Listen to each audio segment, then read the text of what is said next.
حضرت ابراہیم ابن ادہم رحمہ اللہ بہت بڑے بزرگ ہیں، بہت بڑے ولی اللہ ہیں۔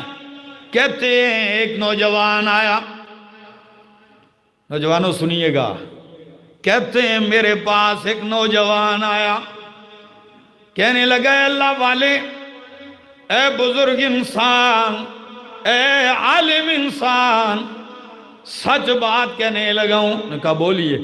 کہنے لگے میرے اوپر خواہشات کا غلبہ ہے، میں اپنے نفس پر ظلم کر جاتا ہوں، انا مصرف علی نفسی، دل میرا سخت ہے، گناہ کر کر کے اپنے اوپر زیادتیاں کر جاتا ہوں۔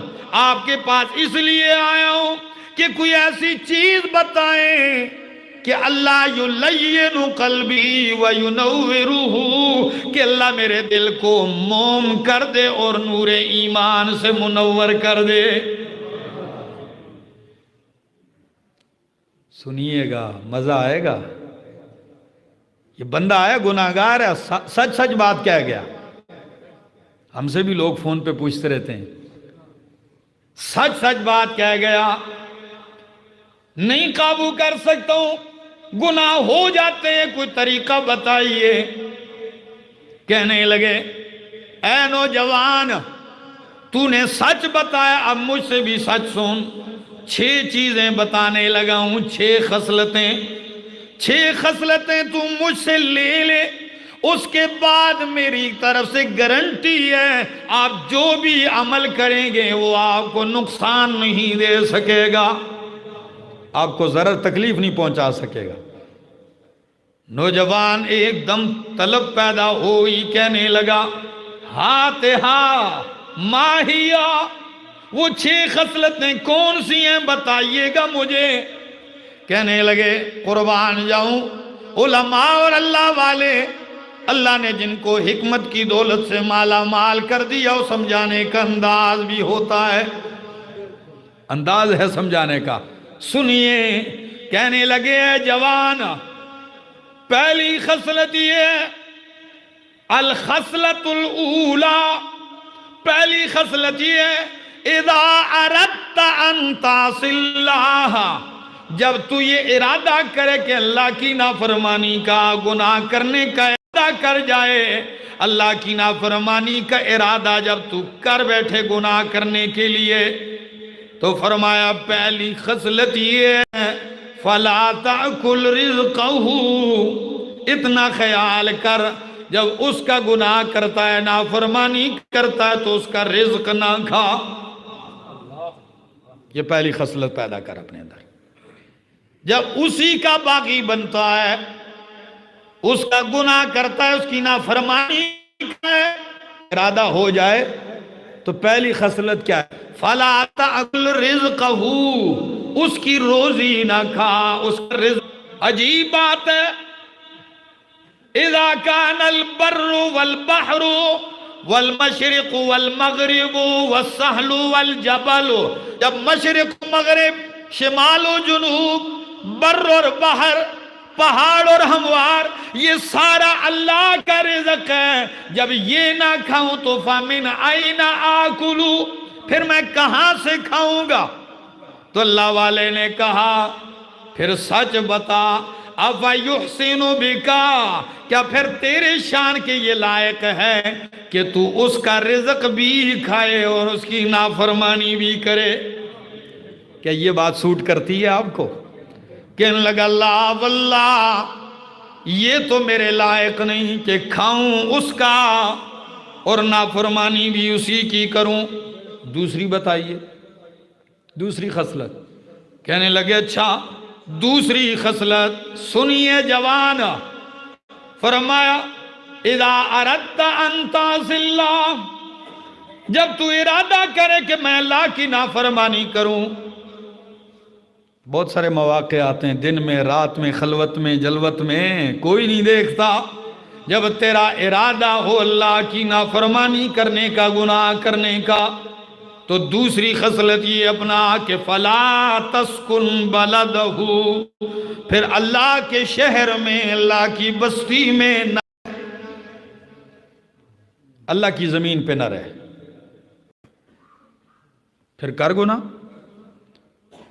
وہ کہنے لگا واللہ، اللہ کی قسم ہے اے اللہ کے ولی، یہ تو پہلے سے بھی زیادہ سخت بات ہے، کیونکہ ساری کائنات ہی اس کا شہر ہے، اسی کی بستی، اسی کا جو ہے بنایا ہوا ہے، اسی کی ملکیت ہے. جب میں اللہ کے شہر میں نہ رہوں تو فی ای جہت اسکنو، پھر رہوں گا کہاں؟ تو اللہ والے نے کہا جوان افا یحسن بکا، کیا تیرے ساتھ یہ بات جھجتی ہے؟ کیا یہ تیرے لائق ہے؟ کیا یہ بات اچھی لگتی ہے تیرے ساتھ کہ تو رزق اس کا کھائے، اسی کے شہر میں رہے، اسی کا کرے دار بن کے رہے اور اسی کی نافرمانی کرے؟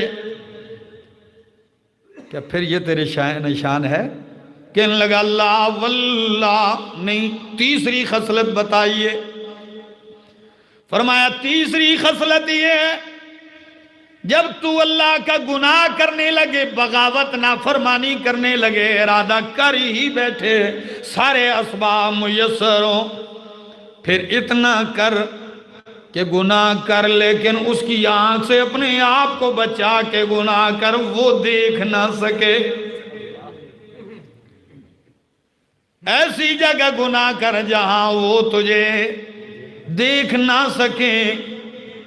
اتنا تو کام کر، اتنی حیا تو ہو کہ ایسی جگہ کر جہاں تجھے مالک دیکھ نہ سکے. کہنے لگا اللہ عجیب بات ہے، وہ کون سی جگہ ہے جہاں اللہ نہیں دیکھ رہا؟ وہ تو ایسی ذات ہے، وَهُوَ يَعْلَمُ السَّرَائِرَ وَيَكْشِفُ الضَّمَائِرَ، وہ مخفی راز نکالنے والا ہے، وہ تو دلوں کے راز بھی جانتا اور دیکھتا ہے. ایسی جگہ تو کوئی نہیں. تو پتہ کیا کہا؟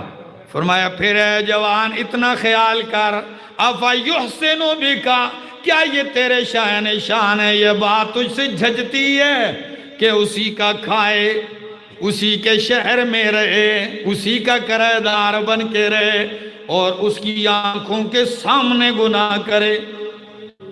پھر یہ تیری شان ہے؟ کہ اللہ واللہ، اللہ کی قسم نہیں. چوتھی خصلت بتائیے. فرمایا چوتھی خصلت یہ ہے کہ اگر پھر بھی گناہ کرتا ہے، خیر ہے، کرتا جا، مگر اتنا خیال کر جب تیرے پاس ملک الموت آئے. کون آئے؟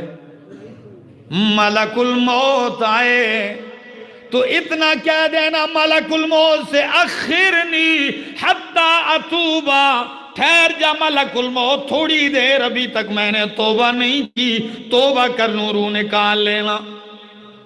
یہ تو کر لے. تو کہنے لگا اللہ والے اے عالم دین، یہ تو میرے بس کی بات نہیں، اگر میں کہوں بھی تو ملک الموت میری بات ماننے کو تیار، وہ تو مہلت نہیں دے گا. تو فرمایا پھر اتنا خیال کر کہ جب وہ مہلت نہیں دے گا تو پھر جلدی توبہ کر، ہو سکتا ہے کہ مہلت دیے بغیر، توبہ کیے بغیر ہی کہیں وہ پکڑ نہ لے. صبح ہونے سے پہلے ہی پہلے گناہ کر کے سویا ہے اور رات اسی میں گرفتار ہو جائے. کہنے لگے اللہ کے ولی پانچویں صفت بتائیے. فرمایا یہ بھی نہیں کر سکتے تو پانچویں خصلت پیدا کر. وہ کون سی؟ فرمایا اتنا کر جب مر جائے اور منکر نکیر آئیں قبر یعنی برزخ میں. کیا؟ کیونکہ قبر سے مراد صرف یہ کھڈا ہی نہیں ہے، بلکہ مرنے کے بعد آپ دفن کریں یا سمندر میں چلا جائے، مچھلی کے پیٹ میں چلا جائے، ہواؤں میں چلا جائے، چڑیا کھا جائے، درندے کھا جائیں، جہاں بھی جائے گا، اگر عذاب قبر یعنی برزخ کے عذاب کا مستحق ہوگا، ثواب کا مستحق ہوگا تو اس کو پہنچ کے رہے گا. کیا؟ فرعون آج تک دفن نہیں ہے تو کیا اس کو عذاب نہیں ہوگا؟ ہوگا. فرمایا پھر جب مرنے کے بعد قبر یعنی برزخ میں منکر نکیر آئے تو فخاصمہما، بقولکا، پھر ان سے مناظرہ کر لینا. کیا؟ اب بڑا تیز تراز آدمی ہے تو نا، مناظر اسلام ہے. پھر ان سے کیا کر لینا؟ مناظرہ کر لینا. اور ان دونوں کو فخاصمہما، ان دونوں کو چپ کروا دینا، لاجواب کر دینا. کہنے لگے اللہ کے بندے یہ تو میرے بس کی بات یہ بھی نہیں کر سکتا. آخری صفت بتائیے، چھٹی خصلت. فرمایا پھر چلو یہ بھی نہیں کر سکتا تو کم از کم اتنا کر، اذا کنت غدا بین یدی اللہ، کل جب اللہ کے حضور پیش ہو، اللہ کی بارگاہ میں پیش ہو، تو اتنا کہ اذا امرک اللہ اذا امرک الی النار، جب اللہ تجھے حکم دے دے کہ جا آگ کی طرف جہنم چلا جا، تو پھر تو وہاں آکڑ کے کھڑا ہو جا اور کہنا لا اذهب الیہا، میں نہیں جاتا ہوں. پھر کر گنا اتنی جرت کر کے کل اگر اللہ تجھے کہہ دے کدھر چلا جا، جاؤ جہنم میں چلے جاؤ، پھر کھڑے ہو کے کہہ دینا اللہ میں کوئی نہیں جاتا. کہنے لگے حضرت میں اس کی جرت بھی. فرمایا جب اس کی جرت نہیں، جب یہ پیش کی بات تو لڑکے کی چیخیں نکل گئی. کہنے لگے بس کیجئے انشاءاللہ آج کے بعد گناہ نہیں ہوگا، آج کے بعد نافرمانی نہیں ہوگی. یہ 6 خصلتیں یاد رکھو، انشاءاللہ جرم اور گناہ سے بچتے جاؤ گے. استحضار، اور جب یہ پیدا کرو گے تو آپ کے دل میں اللہ کی محبت پیدا ہوگی، اور جب اللہ کی محبت پیدا ہو جائے گی تو ایمان کی لذت آنے لگے گی.